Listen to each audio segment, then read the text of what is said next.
বন্ধুরা সবাই কেমন আছো? তো হাঁস আনছি, হাঁসের মাংস রান্না করব আজকে। তো এই যে সম্বার দিয়ে দিচ্ছি, পেঁয়াজ ভাজা ভাজা হয়ে গেছে। আদা রসুন বাটা দিয়ে দিচ্ছি।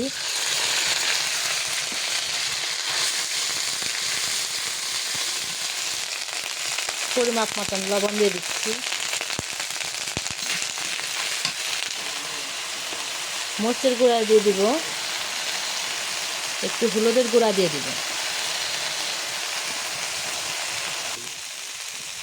জিরা গুঁড়া, মশলা গুঁড়া একত্র করে ব্লেন্ডারে করে নিচ্ছি।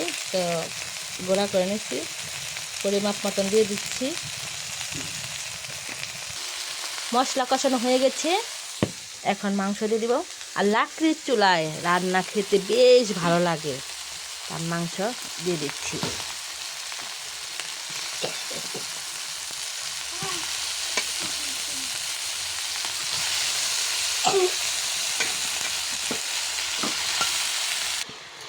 হাঁসের মাংস অনেক সময় ভরে কষানো হয় আর ঢেকে ঢেকে রান্না করা হয়। আমি এখন ঢেকে দিলাম।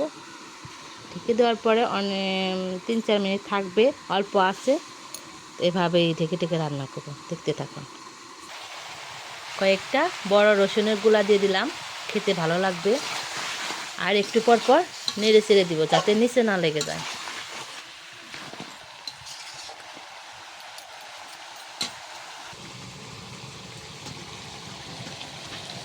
লাকড়ি চুলায় রান্না হচ্ছে, রান্নাটা অনেক সুন্দর আসতেছে হাঁসের মাংসে। তো প্রায় কষানো শেষ হয়ে যাচ্ছে। দেখো না বন্ধুরা, কত সুন্দর একটা কালার আছে। বড় বড় আলু কি সুন্দর ভেজে রাখছি, এখন দিয়ে দেব। আমরা বাঙালি, আলু ছাড়া মাংস খেতে পারি না, আলু দিতেই হবে। আলু দিলে ভালো লাগে মাংসটা। গোটা গোটা আলু দিয়ে দিলাম, দেখতেও সুন্দর লাগবে, খেতেও ভালো লাগবে।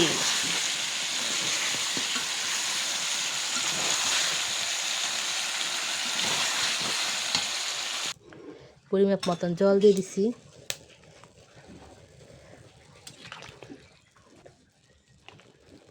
এখন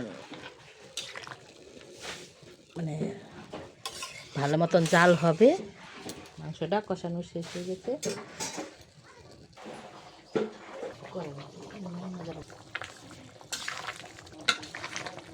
নাড়াচাড়া দিচ্ছি, দেখো হয়ে গেছে প্রায় সুন্দর। মাংসটা হয়ে গেছে, দেখো কেমন থকবকে করতেছে, সুন্দর মানে বোঝা যাচ্ছে যে হয়ে গেছে। নামিয়ে নেব এখন।